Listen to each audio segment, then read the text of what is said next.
మొట్టమొదటి factory outlet మన Mukunda jewellers లో అన్ని జ్యువెలరీ పై ఉన్న వ్యాట్ కేవలం 2 to 12% మాత్రమే. No making charges. విచ్చేయండి ముకుందా జ్యువెలర్స్. మా నూతన బ్రాంచెస్ ప్రారంభం అతి త్వరలో జూబ్లీ హిల్స్ మరియు వైజాగ్. సరూర్ నగర్ పోలీస్ స్టేషన్ పరిధిలో సుగుణమ్మ అనే మహిళ ఒంటి మీద ఉన్నటువంటి బంగారాన్ని కాజేసేందుకు నమ్మినటువంటి వ్యక్తులే బంగారాన్నంతా కూడా దోపిడీ చేసినటువంటి పరిస్థితి చోటు చేసుకుంది. అసలుకి ఈ ఘటన ఎలా జరిగింది అని బిగ్ టీవీ ఎక్స్క్లూజివ్గా చూపించే ప్రయత్నం చేస్తుంది. ఇదంతా కూడా సుగుణమ్మ రెగ్యులర్గా ఉంటున్నటువంటి ఇల్లు ఒక్కటే ఉంటారు. ఇది డూప్లెక్స్ హౌస్. అయితే ఎగ్జాక్ట్గా నిన్న సుగుణమ్మ ఒక్కటే ఇంట్లో ఉన్నప్పుడు మధ్యాహ్నం టైంలో ఎవరైతే సుమిత్ర గత కొన్ని సంవత్సరాల నుంచి పరిచయం ఉన్నటువంటి సుమిత్ర వచ్చి సుగుణమ్మ ఉంటున్నటువంటి ఈ బెడ్రూమ్లో అంటే ఇక్కడ ఉండి ఆ సమయంలోనే సుమిత్ర లోపలికి వచ్చి తనని పిలిచి కొంచెం సేపు హాల్లోకి తీసుకువెళ్ళి మాట్లాడింది. ఆ తర్వాత తను పకడ్బందీగా సుగుణమ్మ ఒంటి మీద ఉన్నటువంటి బంగారాన్ని తనకు ఉన్నటువంటి ఆస్తుల్ని కాజేయాలి అని చెప్పేసి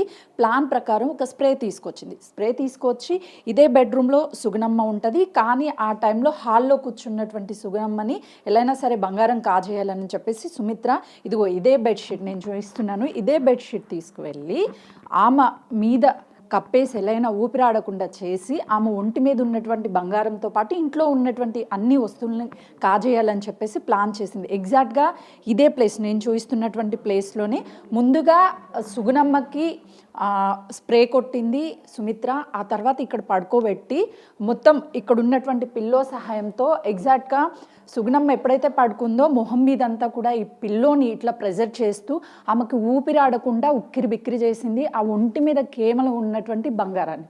ఆ తర్వాత బెడ్షీట్ అంటే అక్కడ బెడ్రూమ్లో ఉన్నటువంటి దాన్ని తీసుకొచ్చి ఇలా కప్పేసి ఊపిరాడకుండా మొత్తం ప్రెస్ చేయడం వల్ల తను 66 years అంటే తను చాలా పెద్ద ఆవిడ, ఆమె ఏం చేయలేదు అనుకుంది. కానీ ఆ సుగుణమ్మ మాత్రము వయసు అనేది ఆమెకి గుర్తు రాలేదు. కేవలం నన్ను నేను కాపాడుకోవాలి అని చెప్పేసి చాలా వరకు ప్రయత్నం చేసింది. ఆ తర్వాత ఇక్కడ నుంచి మళ్ళీ లాక్కెళ్ళిపోయి హాల్లో కూర్చోబెట్టారు. హాల్లో నుంచి ఇంకొక 2 స్ప్రేలు తీసుకొచ్చి సుగుణమ్మని ఎలా అయినా సరే బంగారం కాజేయాలి, ఇంట్లో ఉన్నటువంటి వస్తువులన్నీ తీసుకెళ్లాలని సుమిత్ర ఫస్ట్ నుంచి ప్లాన్ చేసింది. ఆ తర్వాత తన చెల్లి సుశీలాని పిలిపించుకుంది, ఇంకొక పర్సన్ని పిలిపించి ఆ తర్వాత 2 స్ప్రేలను కూడా చేసింది. అయితే యాస్టీజ్గా అక్కడ తన మొహం మీద బెడ్షీట్ అవన్నీ కప్పిన తర్వాత తను పారిపోవడానికి ప్రయత్నించి ఇక్కడ నుంచి వెళ్ళిపోవడానికి చేస్తే అప్పటికే డోర్ అంతా కూడా క్లోజ్ చేసేసారు బయటికి వెళ్లకుండా. ఆ తర్వాత హాల్లో ఉన్నటువంటి ముందుగానే వచ్చినప్పుడు హాల్లో ఉన్నటువంటి ఇదే టీవీకి వాల్యూమ్ ఎక్కువగా పెంచారు. వాల్యూమ్ పెంచడం వల్ల అరుపులు ఏం కూడా బయటికి వినిపించవు అనుకున్నారు. కానీ ఫైనల్గా వాళ్ళు అనుకున్నటువంటి టార్గెట్ సుగుణమ్మని మీద దాడి చేశారు. ఒంటి మీద ఉన్నటువంటి బంగారాన్ని మొత్తం కూడా తీసుకువెళ్ళారు. ప్రస్తుతం మనతో మాట్లాడడానికి సుగుణమ్మ ఉన్నారు. తనతో మాట్లాడదాము. నిన్న ఏం జరిగింది, తనని తను ఎలా రక్షించుకోగలిగారు అని చెప్పి. మీకు ఎప్పటి నుంచి పరిచయం అమ్మ సుమిత్ర? 4 ఏళ్ళమ్మా.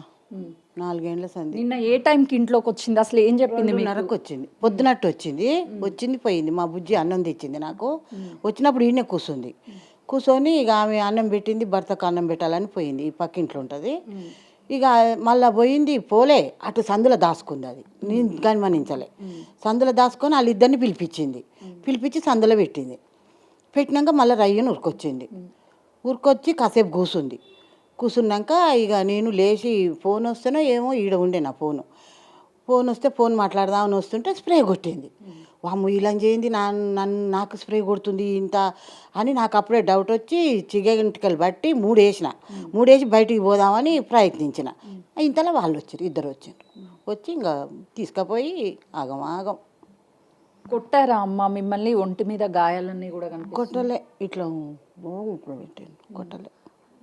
మీకు ఊపిరాడకుండా బాగా ఇట్లా బట్టిరుగా పేస్ట్ చేసిరు బాగా. అంటే ఊపిరాడకుండా పిల్లో పెట్టారు, బెడ్షీట్ కప్పారు, భయం అనిపించింది. అది నోట్లో చున్ని పెట్టింది లాస్ట్కు. వదిలిపెట్టు నువ్వు కొడుక, నీ దండం పెడతా, నీ కాలు మొక్కుతా, నేను బంగారం ఇంకా కావాలన్నా ఇస్తా, నా ఒంటి మీద తీసుకో, మొత్తం పైసలు కావాలన్నా ఇస్తా, నన్ను వదిలిపెట్టు, నన్ను చంపకు, నా పిల్లలకు దూరం చేయ. కానీ బాగా ప్రాధేయపడ్డా వాడు వినలే. లాస్ట్ కొర్లుతుంటే చున్ని పెట్టి బ్లాంకెట్ కప్పి మెత్తబెట్టి వాడి మీదనే కూర్చుండు. ఇక మొత్తం నా మీదనే కూర్చుండు. అది కాళ్ళ మీద కూర్చుంది, తొక్కుతుంది, నిలబడ్డది. ఇంకోటి మీరు పారిపోవడానికి ఏమన్నా ప్రయత్నం చేశారా? వాళ్ళు ఎక్కడ పారిపోనురా, ఎటు పారిపోను. ఇది పెంచిరి, అది డోర్ పెట్టిరి, మొత్తం కప్పిరి, బ్లాంకెట్ కప్పిరి, మెత్త పెట్టిరి. ఇక నేను ఎటు పారిపోను. ఈ పక్కన పద్మ ఉంటుంది, పద్మో పద్మో పద్మ అని మొత్తుకుంటే నువ్వు మొత్తుకుంటావు అని నోట్లో చున్ని పెట్టిండ్రు. అమ్మ మిమ్మల్ని చూస్తే చాలా పెద్దవాళ్ళు, 2 చేతులు ఎత్తి దండం పెట్టాలి అనిపిస్తుంది, కానీ వాళ్ళకి కనీసం కనికరం అనిపించలేదు. ఇలా అనిపించలేదమ్మా. నా చేతి మీద తిన్నది, టిఫిన్లు పెట్టేది, ఛాయలు పోసేది, మధ్యాహ్నం పూట వస్తే అన్నం పెట్టేది, దానికి ఇంట్లో మనిషిలాగానే చూసుకునేది. మా అక్క మంచిది, మా అక్క దేవత దేవుడు అని మెచ్చుకునేది, నన్ను మెచ్చుకొని ఇంత పని చేసింది. తర్వాత మీకు ఎప్పటికీ తెలిసింది అంటే లేదురా, వాళ్ళు స్ప్రే కొడుతురు కానీ నేను నోట్లోకి పోనిస్తలేను. ఎలా ఆపేశారు? ఎట్లా ఇక ఇట్లా పెట్టిన తలకాయ ఇటు కొడుతుంటే ఇట్లా పెట్టిన, ఇట్లా బోర్లో పండుకున్నా. ఇక మెత్త పెట్టినాక ఇక ఊపిరి ఆడలే. ఇక నా పని అయిపోయింది అనుకుని ఇక ఊకున్నా. కానీ ఇక మెత్త పెట్టినా కానీ ఇట్లా చేతులు పెట్టినా, మెత్తను మొత్తం రానియలే. మూతి మీదకి ఇట్లా చేతులు పెట్టుకొని ఇక కాపాడుకున్నా నేను. అంటే మీరు స్పృహ కోల్పోయాకే వాళ్ళు బయటికి వెళ్ళిపోయారా, లేకపోతే ముందే? స్పృహ కోల్పోలే నేను.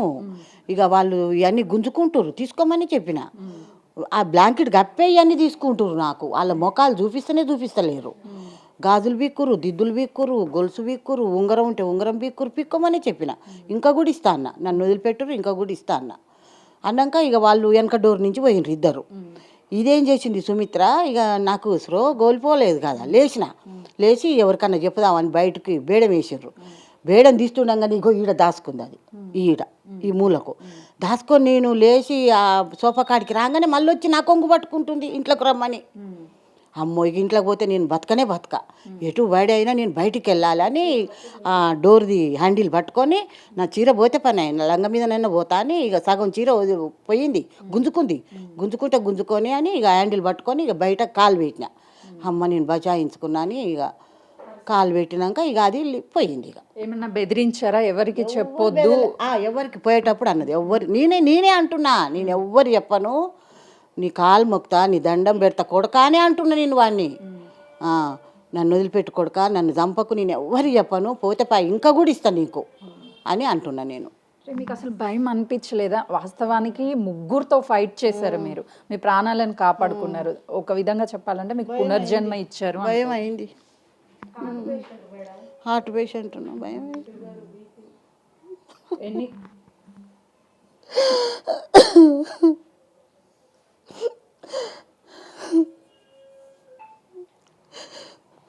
ఇక లేచిండు వాడు, ఇక పోతుండు, వెనకంగా పోయిండు. మీరు ఆమెని కూతురు కంటే ఎక్కువగా అన్ని డబ్బులు ఇవ్వడం కానీ, ఫుడ్ పెట్టడం కానీ అన్ని చేసినా కూడా ఆమెకి దయ అనిపించలేదు? ఏమనిపించింది, అప్పుడప్పుడు పైసలు కూడా అడకపోయేది. మా బుజ్జి కాడ నా కాడ లేవక్క ఇయ్యక్క నీ కాలు మొక్తని దండం సరేలే అని ఇచ్చేది.